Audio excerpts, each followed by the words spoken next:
dnes bych chtěl přivítat Martinku a Josefa ze Slovenska, kteří absolvovali řadu kurzů metody RUŠ. A co byste nám pověděli? Ďakujem za pozvanie. Takisto ďakujem. Ahojte. Ahoj. Takže ahoj.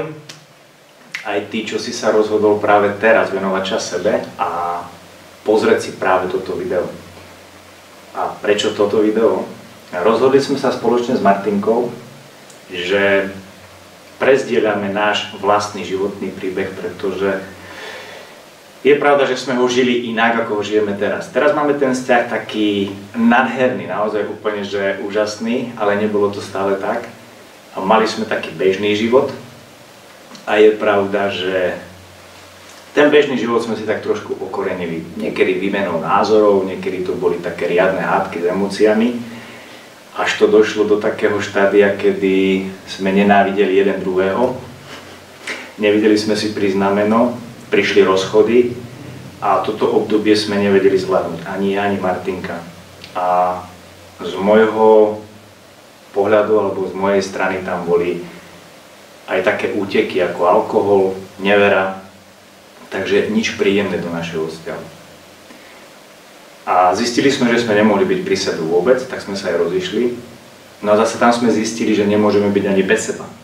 Čo bolo dosť zaujímavé, tak nakoniec sme sa rozhodli, že chceme zmeniť ten svoj život. V prvom rade, že chceme zmeniť každý ten svoj život a potom uvidíme, že či to prospe nášmu vzťahu.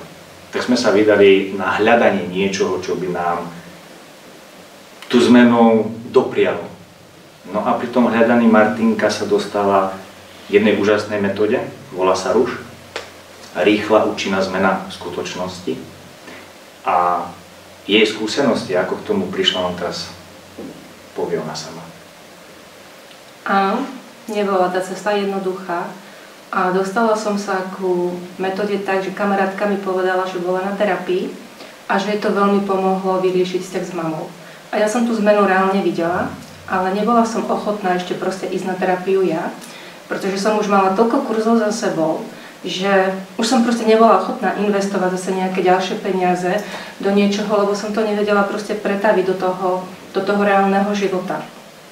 A stále som čakala, že Jozef sa zmení, že keď uvidí, aká som skvelá, tak sa to zmení a odsťahujeme sa tieto proste veci, ale ono sa to nedialo. Až potom nejaké veci sa vystupňovali, tak som si proste kúpila knihu.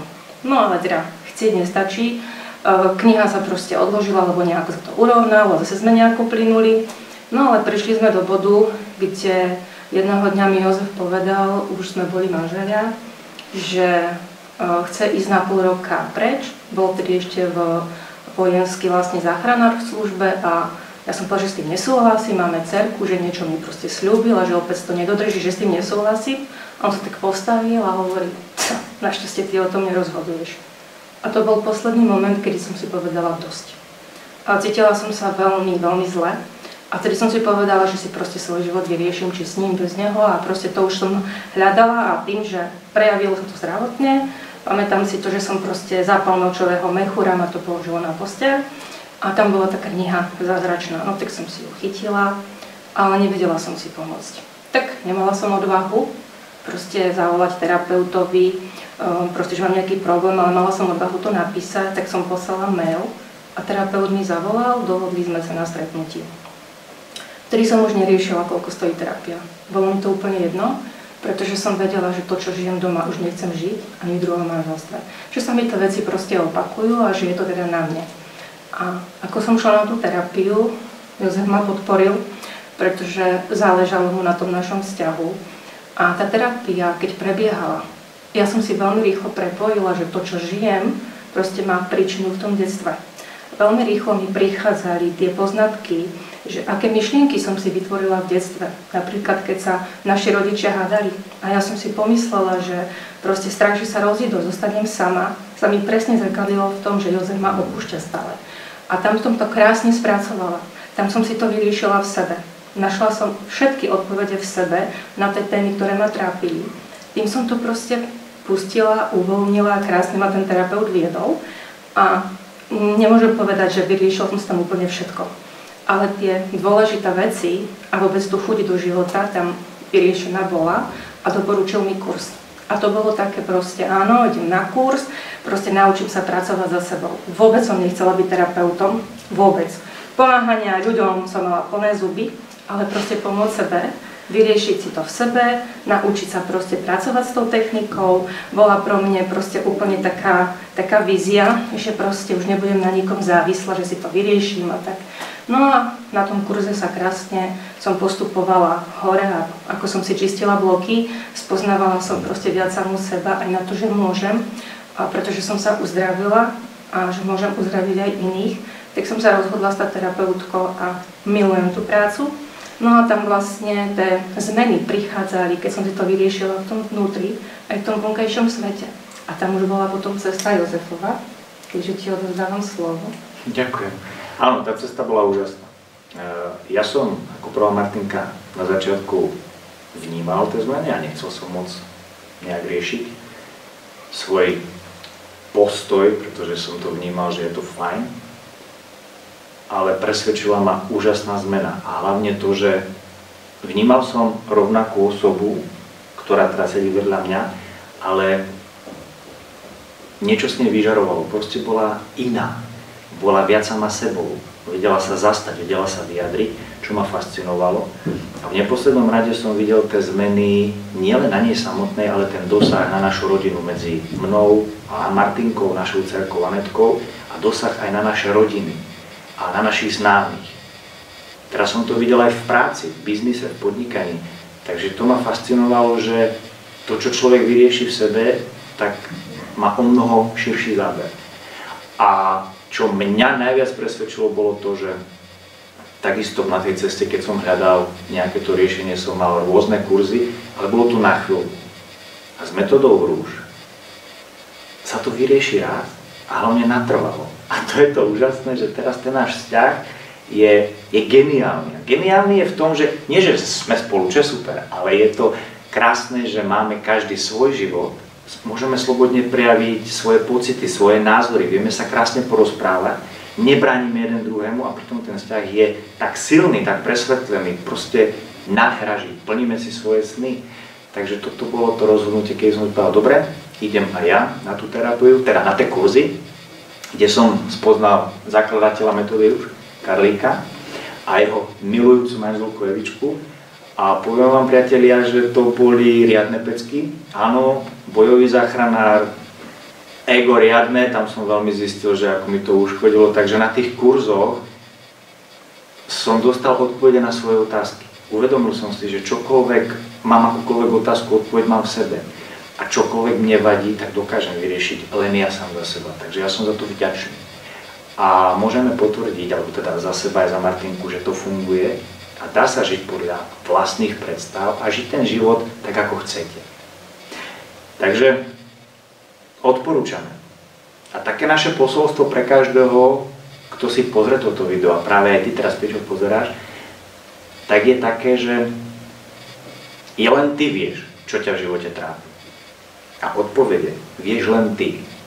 My vieme spôsob, ako ich vieš nájsť, tak poď k nám. Poď k rúške a zmen si svoj život, splň si sny a žij šťastne a slobodnejšie. Ďakujeme. Děkujeme. Děkujeme vám. A když se zeptám, krásná slova, děkuji vám oběma. Když se zeptám, pamatujete si na vyřešení prvního nebo jedných z prvních bloků?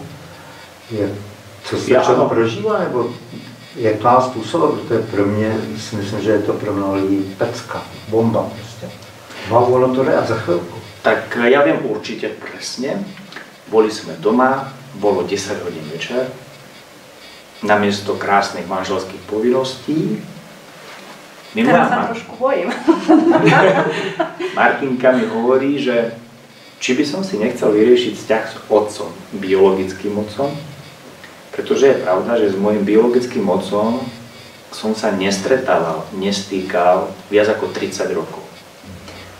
A zaujímavé na tom bolo, že on býval od nás nejaký 1,5 kilometra. Takže to bolo tak kúsok.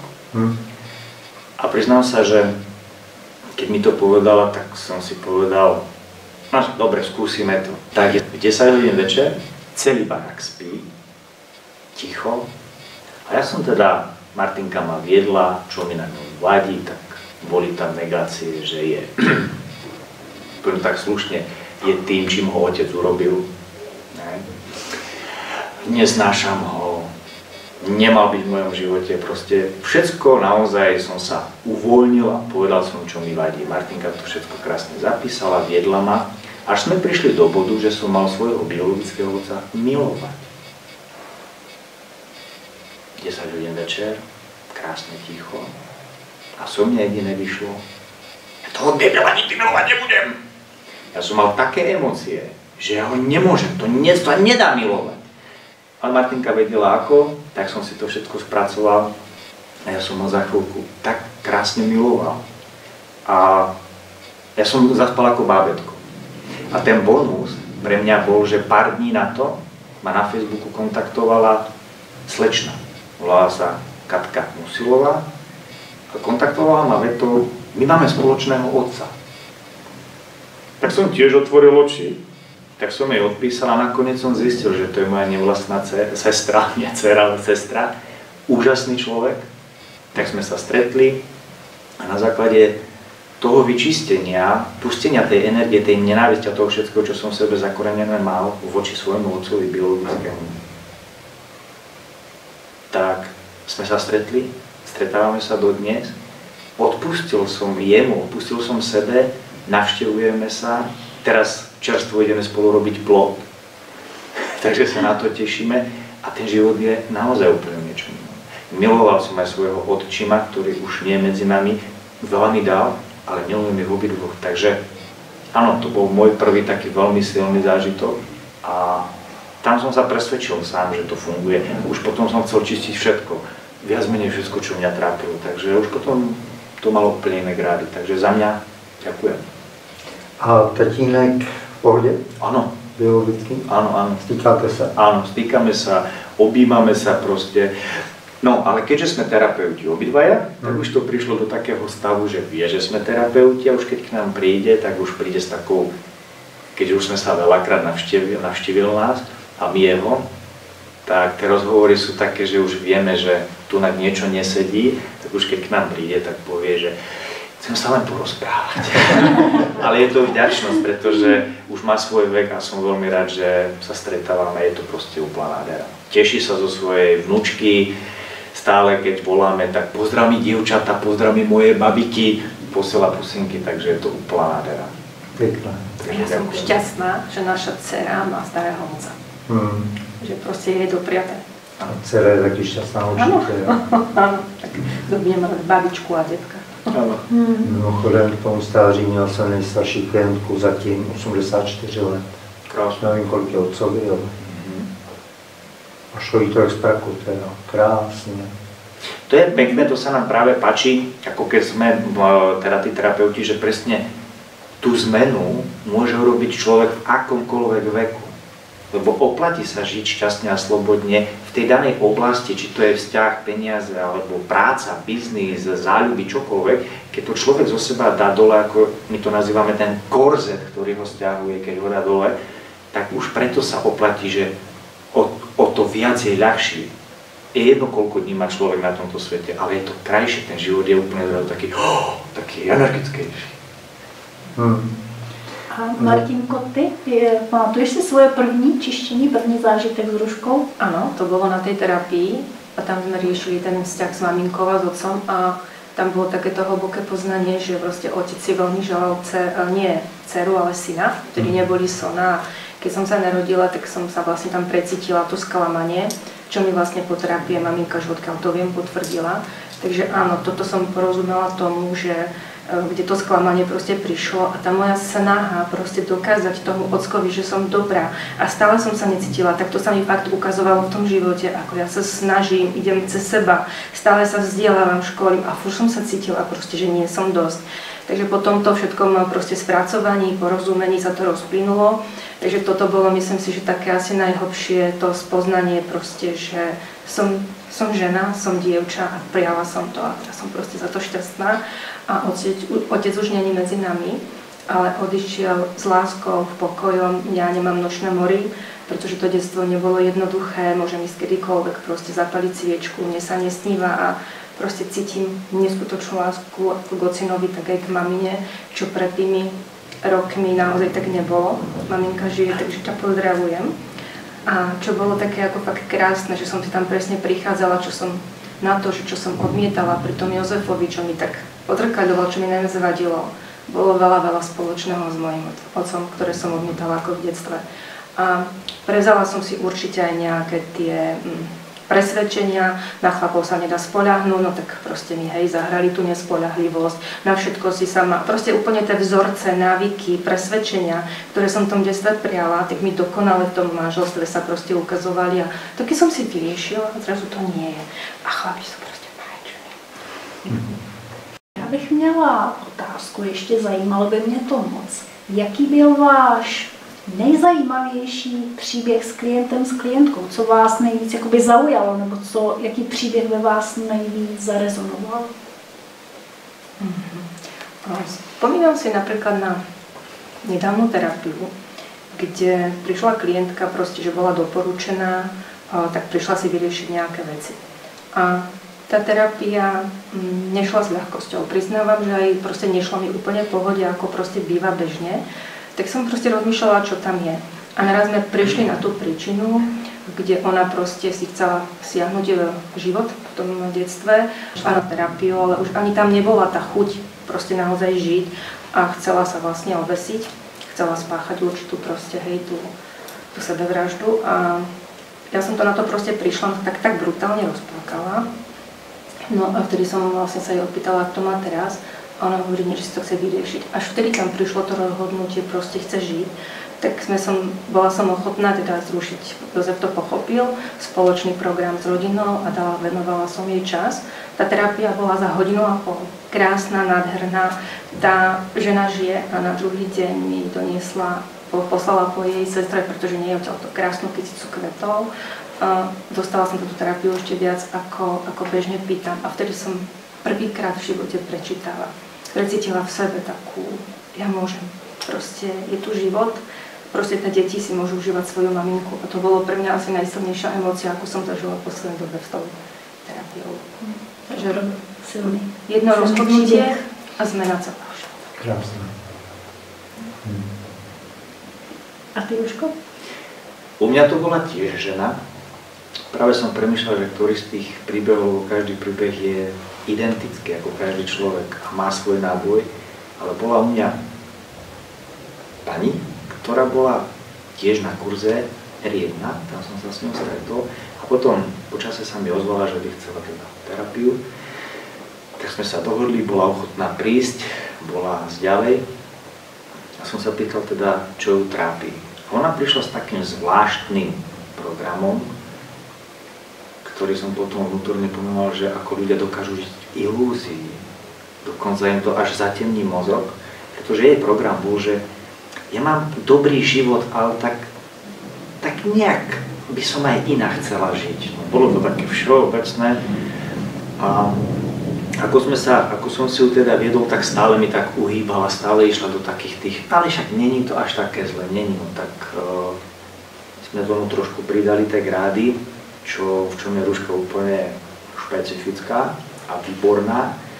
Až sa teda poriadne, ako sa povie, rozohnila a vyšlo z nej, čo mňa šokovalo, že bola zneužívaná príslušníkmi rodiny, bola predaná do obchodu s bielým mäsom.